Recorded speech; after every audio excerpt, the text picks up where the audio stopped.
I'm Noah from PhoneDog.com. See me there in the reflection of the phone? That's me. It's the T-Mobile G1, the HTC-built Android phone. This part of our review will focus on web browsing on the G1, but there is a lot more to it than that. We've broken it up into a bunch of different videos here to make it a little easier for you to get to the stuff you want to get to. So check out the other parts, and then we have also a video that's just kind of an overall review. So be sure to check all that stuff out for everything you want to know about the G1, and there's lots more on our website. Written reviews, comments, commentary, thoughts, specs, photos, all that stuff. In the meantime, let's check out the web browser. If you're not familiar with the G1 real quick, it's a touch-based phone with a trackball and a full QWERTY keyboard. Runs on T-Mobile. It's a 3G phone, and it also has Wi-Fi built in. And so right now I'm actually connected to Wi-Fi. I'm on a Wi-Fi network that it remembers. The phone has this little pull-down information window pane there, and then also for notifiers, notifications, and then also an application window that you can drag open and shut. So we're going to look at the browsing right now I'm going to look at it over 3G. So here's the settings panel, and I'm going to turn off the Wi-Fi connection here. So we'll go back just to the 3G network. And there you go. You can see I'm connected to 3G. I'm in the San Francisco Bay Area in the East Bay, to be specific, of Northern California, which is one of T-Mobile's new 3G networks. So I've got a 3G signal, pretty good signal strength there. So let's fire up the web browser. And it's going to load up to Google. Google has said that the Android browser is not the Chrome browser they recently launched for Windows desktop computers, but they've likened it to kind of like a Chrome Lite. I don't want to put words in their mouth, but they've said something like that. But here's the browser. And so basically from the vertical, from the portrait mode, you can get to your bookmarks. You can get to these other, go to URL, do a search, that kind of thing. But if you go to Go URL, it's got a list of other websites that you've been to. So you can select one that way. But there's no way to actually enter a URL. If you want to enter a URL, you have to open up the phone to get to the QWERTY board, because there's no virtual QWERTY here. So we'll go back, we'll hit the, and then with your bookmarks, it comes with a bunch of bookmarks preloaded. So let's do the New York Times test.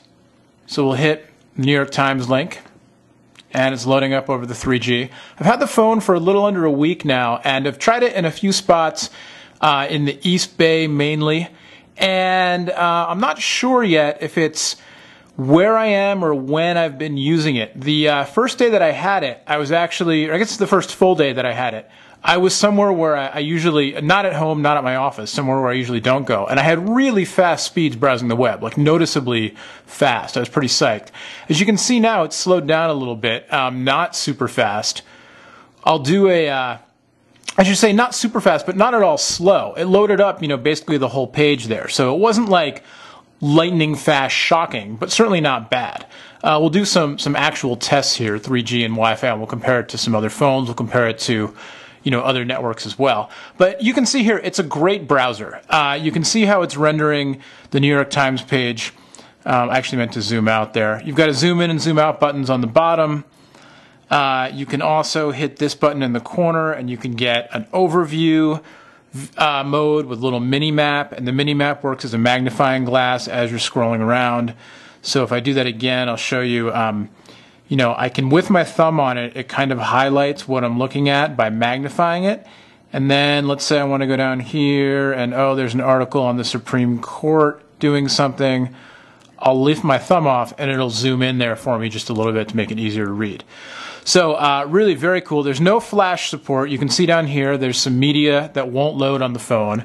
Most likely that's Adobe Flash content. So the browser does not support Flash, at least not at this time. But you can see it. It works very well. Switch to widescreen mode. It almost instantly rotates the screen, which is very cool. You can also scroll around with the trackball, as you can see here, which I really like the combination of touchscreen and trackball. It makes it a little easier to hone in on those links that you sometimes, on a touchscreen only, it can be sometimes kind of hard to get to. So you can see now I've highlighted the sports link there, and I'll hit the trackball rather, to click on it, and it'll load up the page for me. While it's loading, I can hit the menu button, and I can stop the loading if I want to. I can go to more, and I can get more options. A lot of these are also accessible via keyboard shortcuts, which is kind of cool. So menu J would take me back, for instance. You can see on the keyboard there's a dedicated menu button, there's a dedicated search button, dedicated @ button, no .com button, but there's dedicated dot button also, a period down there, which is nice.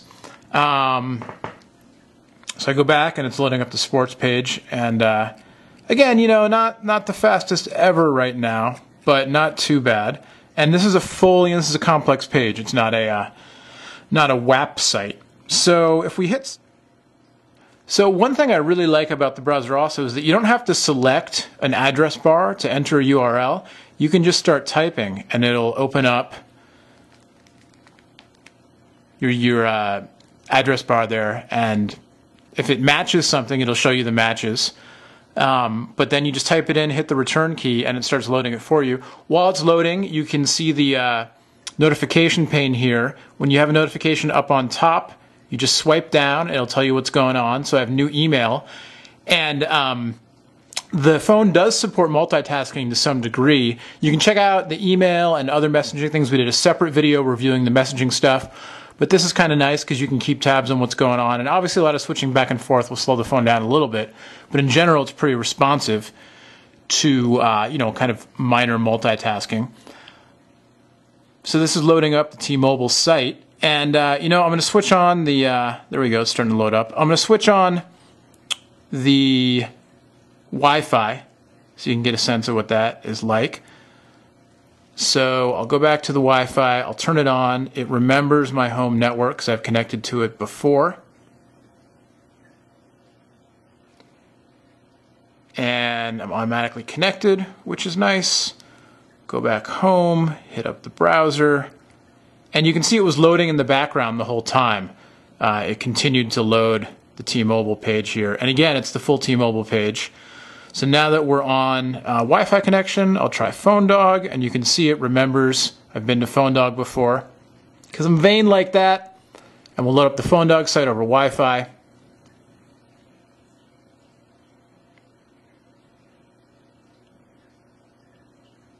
And you can see, definitely noticeably faster. I'm on a fairly decent cable modem connection here, so a little bit faster.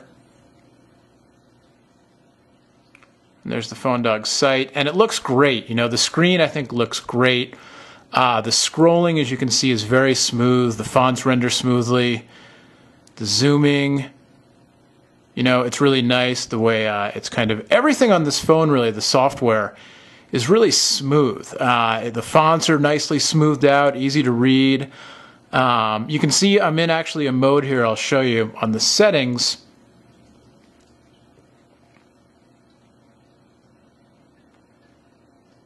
Where I'm in auto fit mode. So it's fitting all the pages to the screen. Whoops, I didn't mean to turn JavaScript off there. So I could unfit them. Unfit them? Is that a word? I can turn that off. And you can see now it reformats the page so that even though I'm way zoomed in, it's not fitting it all to one column. But with the one column on, you can zoom in as much as you like. So if you have, poor eyesight, which some people do, I do when I don't have my glasses on, you can zoom way in, but it'll auto-fit everything into one column, which is kind of a nice option for more reasons than just that. I'll turn this back to get the auto-fit back on there.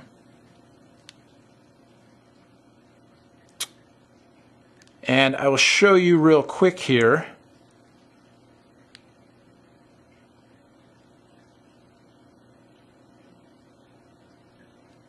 Go back to the home page.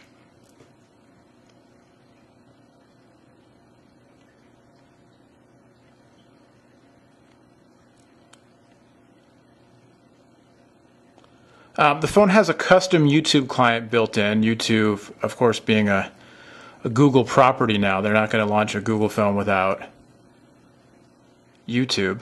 So if I load this up, I'm going to load it up first from the PhoneDog page so you can see how the phone handles an embedded YouTube video as opposed to going just straight to YouTube. And then I'll also show you the YouTube client. Really, overall, I've been really impressed with the browser. I have to say, and I've said this in some of the other videos, that, the phone itself, before I got my hands on it, I thought the design, I thought, they should have come up with something a little flashier, a little sexier for the first Google phone. And what's up with this kind of weird bent chin, and it's kind of big and thick and heavy. And it is all those things. My opinion on those things hasn't changed. But the phone itself, so far, has been great to use. The software is really smooth. The touchscreen is very responsive, works very well. The scrolling on it, honestly, the only other touchscreen I've tried, I mean, touchscreens are getting better all the time, but this and the iPhone, I think, are the two best that I've tried, just in terms of sheer responsiveness of the touch phone. Really nice job there on the touchscreen itself. It's not multi-touch, but it does offer support for things called long touch, which you can see in one of the other videos. So here's an embedded video, and it gives me the option of opening the YouTube player. So I'll hit that, and I'll set a default, and I'll say complete action using YouTube, and now it's going to load my video in widescreen.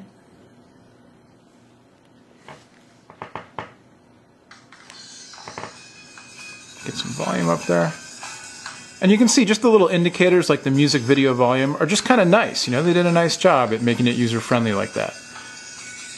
And we'll take a look at the music player. So the videos only play widescreen, but they look really good. Got a couple things on here. This is my BlackBerry Flip video. Hit the screen, you get controls, so I can scan ahead. And it buffers, but there you go. You can hit pause. You can see how much time has elapsed, how much time is remaining. If I hit menu, I can go into the details here. So I'll go to the details of the video. And it's like the mobile YouTube style. But really nice. The fonts look nice on the screen. Got a ton of related videos to choose from. All that stuff. Go to the comments. We'll see what kind of lovely things people have said about man, that one spam account always shows up. Anyway, different settings for your YouTube, that kind of stuff. So we'll go back and go back to the home page. And I'll give you a little teaser here. Sometimes takes the phone a moment or two to kind of reset itself from different applications. Not a big deal. Certainly no more noticeable than other smartphones, I don't think. Going to show you real quick. We'll load up some music. You can get a little preview of the music app here. There's another review. It's a full review on media on the phone. So we'll get some music playing.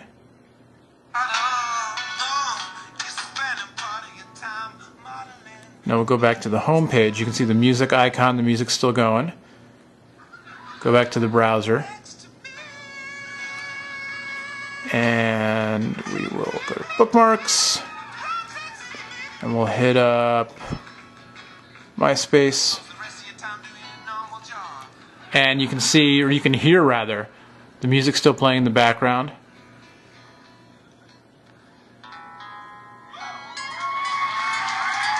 And the phone is loading up MySpace. It's the full version, obviously, not the mobile version.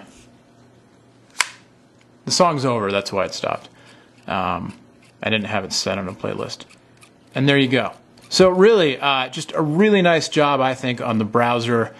This browser, the iPhone browser, and Opera Mobile, I think, are the best browsers I've seen in recent times. And the response on this, on using the G1 to browse the web, is right up there with the iPhone and the new HTC devices that have Opera Mobile. In some ways, the G1 has a leg up because it's got the keyboard, the touchscreen, and the trackball. There's no stylus included. It's a finger-friendly touchscreen. And so you kind of get, a little bit for everybody. And I kind of like the combination, like I said, of using the touchscreen to be able to kind of pan around and using the zoom and stuff. But then if there's a link that I want to, get in on, hone in on, if it's a big link, it's no problem to get it. If it's a smaller link, the trackpad makes it really easy to select them without having to, with touchscreens, you sometimes have to tap a whole bunch of times to get the link you want. And then also what's nice, you can see as I'm scrolling around, as I move to a different area of the page, when I access the trackball, it knows where I am. So if I leave the cursor up here on email, and I go to a totally different part of the page, and I want to look at the condom ad, you can see the trackball just kind of picks up from where I am. So now I'm on the condom ad, and I'll go down here, and the trackball kind of brings me back to where I am. It's not 100% as amazing as I might have thought it was at first, but still pretty cool. The trackball kind of follows you around. Kind of nice. Little things like this that make the user experience on the G1 really quite nice so far. So there you go, a little look at web browsing and a little look at YouTube on the HTC G1. We have a bunch more on the G1, a whole bunch more over on PhoneDog.com, and of course on our Facebook page and our Twitter stream, and several more videos exploring different aspects of the phone. I showed you a little bit of the notification bar. We have another video on messaging, showed you a little of the music player and the YouTube. We have another video that's just on multimedia. So definitely check those out. In the meantime, that's there, right? Me, the bald guy with his mouth open. I'm Noah from PhoneDog.com. This is the HTC G1. T-Mobile with Google. HTC. Noah from PhoneDog.com. Thanks for watching. We'll see you later.